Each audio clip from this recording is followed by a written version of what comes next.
a equipe que, na minha opinião, claro que ainda tem coisa pra acontecer, a gente vai falar no próximo podcast sobre vencedores e perdedores, pra mim fez a melhor janela entre todos os times.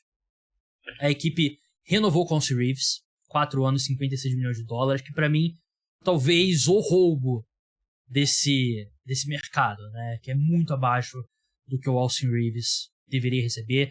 14 milhões por ano pro Austin Reeves. Se não me engano, o último ano é uma player option, né, do contrato dele.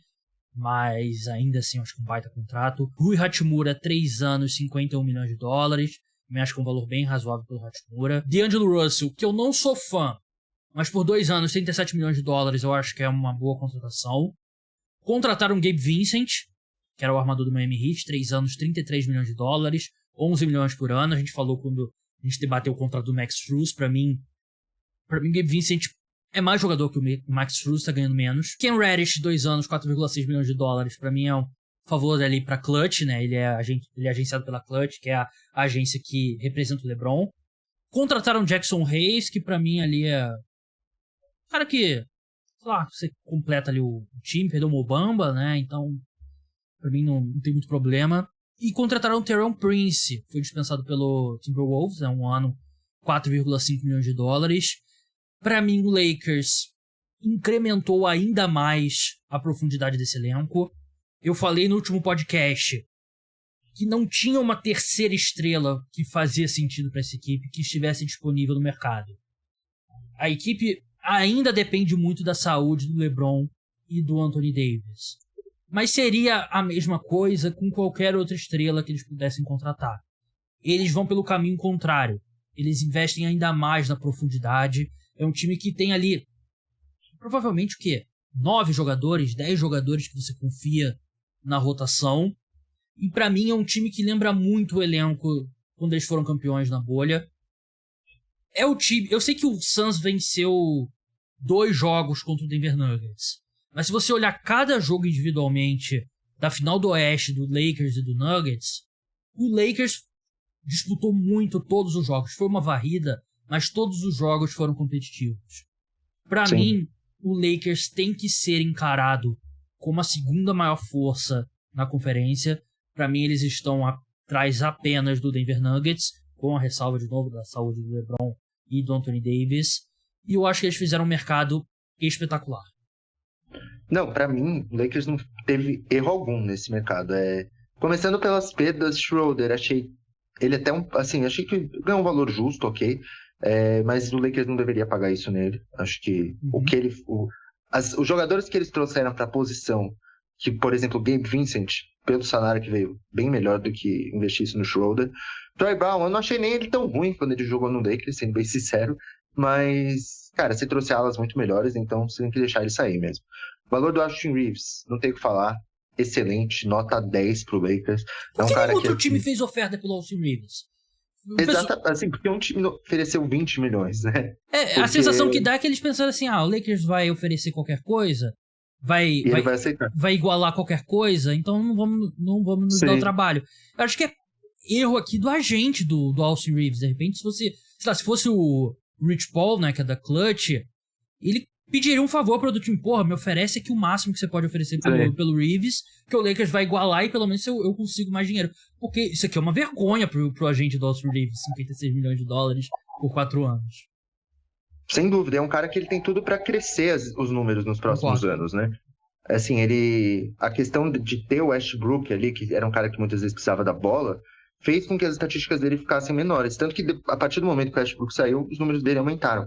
E, um cara que ele é consistente dos 3 níveis, é um bom defensor, é um bom playmaker. Ele faz tudo, no mínimo, bem, sabe? Então, é o tipo de jogador que qualquer um gostaria de ter. E, assim, nos playoffs, ele se mostrou ali, teve momentos em que ele foi o terceiro principal jogador. Teve muitos jogos em que ele até foi o segundo melhor jogador do Lakers. Então, assim, eu acho que o valor é excelente. Hachimura, gosto do valor. Talvez um pouco acima do que ele vale, talvez, mas são só 3 anos. E ele se provou muito bem enquanto jogou no Lakers, ele teve boas atuações. D'Lo, 2 anos por esse valor, pra mim tá ótimo. É aquela coisa, se não for bem no primeiro ano, dá um jeito de trocar no segundo. É um contrato bem trocável também, né? Exato, totalmente. Gabe Vincent, excelente pra mim, excelente contrato, um dos melhores da Free Agents. Pontuador bom. é um jogador também que defende bem para a posição dele, é um jogador que bem intenso. Então, assim, eu vejo ele, inclusive, sendo titular no lugar do D'Angelo Russell nesse elenco. Acho que faz muito mais sentido.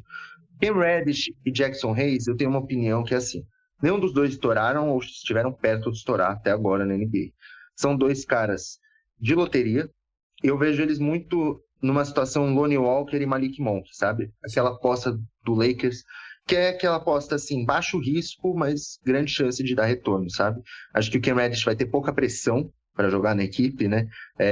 Vai estar do lado, assim, são os melhores jogadores que ele já teve ao redor dele. Não vai ter aquela pressão que ele tinha talvez em Atlanta, ou que ele teve até em Nova York. Então acho que tem chance dele deslanchar aí, sobretudo defensivamente, porque acho que ele não vai ter nenhuma carga ofensiva, assim, sabe? Quanto ao Reis, vai ser o pivô reserva, acho que vai jogar 15, 20 minutos quando jogar 20 minutos, né? E não vejo, assim, acho que ele vai assumir ali o papel do Mo Bamba, e acho que às vezes ele nem vai jogar tanto, porque podem usar o Vanderbilt de pivô em algumas situações. Quanto ao Taurean Prince também, excelente contrato, é um bom chutador, é um bom defensor, acho que vai ser ali o ala titular da equipe, né? Então, assim, por 4,5 milhões por um ano, você faz esse negócio 10 em 10 vezes.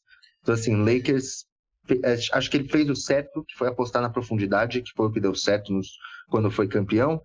Trazer uma terceira estrela não acho que vale a pena, sendo sincero, você trazer uma terceira estrela e, você perder todos esses jogadores aí que contribuem em outras áreas para ter uma super estrela, eu não vejo valendo a pena. E acho que o Lakers, para mim, tá ali nos favoritos do Oeste, sem dúvida alguma. E ainda tem 2 lugares no elenco, né? Sim. Acho que eles vão trazer mais um nessa free agency e deixar um para depois. Eu amo essa off-season do Lakers e para mim eles diminuíram significativamente o gap em relação ao Denver Nuggets. Eu diria que hoje eles são o principal candidato principal ameaça ao Denver Nuggets na Conferência Oeste e são dos 4, assim, top 4 favoritos ao título, provavelmente. E você olha a rotação do Lakers agora, é um negócio absurdo. Eu concordo plenamente com você que o Gabe Vincent faz muito mais sentido no quinteto titular do que o D'Angelo Russell. Acho que o D'Angelo Russell ele pode até cair para um papel ali de sexto homem. E eu acho que pode fazer bastante sentido para ele. Você pode ter um quinteto titular com Gabe Vincent, Austin Reeves, LeBron, Vanderbilt e Anthony Davis, que em termos de defesa é ótimo. Você tem LeBron como, acho que o principal criador. Reeves e o Gabe Vincent podem fazer um pouco de criação também. Então acho que você tem tudo nesse quinteto titular. E aí você tem uma rotação com o D'Angelo Russell vindo do banco, com o Rui Hachimura vindo do banco, com o Taurean Prince. Tem um rookie que eu gosto bastante, que é o Jalen Hood-Schifino. É um time muito... É um cara que chega mais pronto também na NBA aí, pra contribuir. Ele não tem tanto arremesso, mas ele é um cara muito inteligente. Eu acho que é um cara que vai ver minutos. O próprio D'Angelo Russell é um time muito profundo. E eu acho que essa profundidade ajuda a proteger o LeBron Anthony Davis, né? Porque sem dúvida facilita, assim, você pensar, LeBron, se o LeBron jogar mais do que 55 jogos nessa temporada regular, é um absurdo. Se ele jogar mais do que 32 minutos por jogo, é um absurdo. Porque você tem profundidade aqui, porque o mando de quadra nos playoffs perdeu um pouco do valor. Vamos ser bem sinceros. Né? A gente viu o time do play-in ir pra final da NBA e a gente viu o LeBron e do Lakers e do play-in pra final do Oeste. Então eu acho que o Lakers não precisa botar o pé no acelerador na temporada regular. Deixa, sei lá, alguns jogos ali o D'Angelo Russell arremessar 25 vezes. Deixa o Austin Reeves ter alguns momentos dele. Vai ter jogo do Rui Hachimura. Vai ter jogo do Jalen Hood-Schifino também.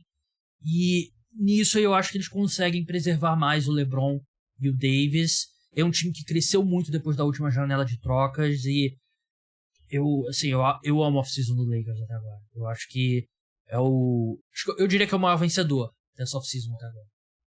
Não, sem dúvida. E assim, a gente ainda trouxe 2 novatos que eu gosto muito, né? Que você já falou o Hood-Schifino, eu também gosto do Maxwell Lewis. Então, assim, cara, pra mim o elenco do Lakers, a off-season foi a mais.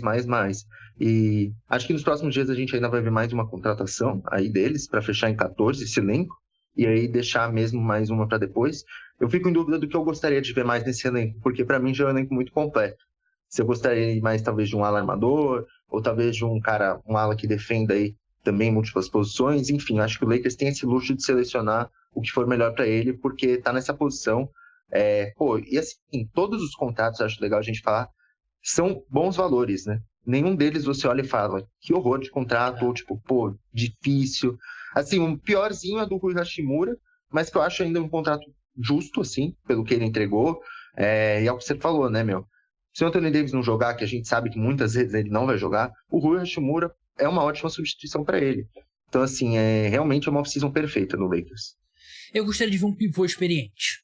Acho que um pivô experiente seria o que a equipe precisa, um cara ali que tenha, sei lá, pelo menos 6 faltas no Jokic, né, de repente nos playoffs, mas é algo que eles conseguem encontrar. Assista ao podcast Cara dos Esportes na íntegra aqui no YouTube, ou então escute no Spotify e principais aplicativos de podcast. Bota no fone de ouvido a próxima vez que você sair de casa, tenho certeza que você vai gostar.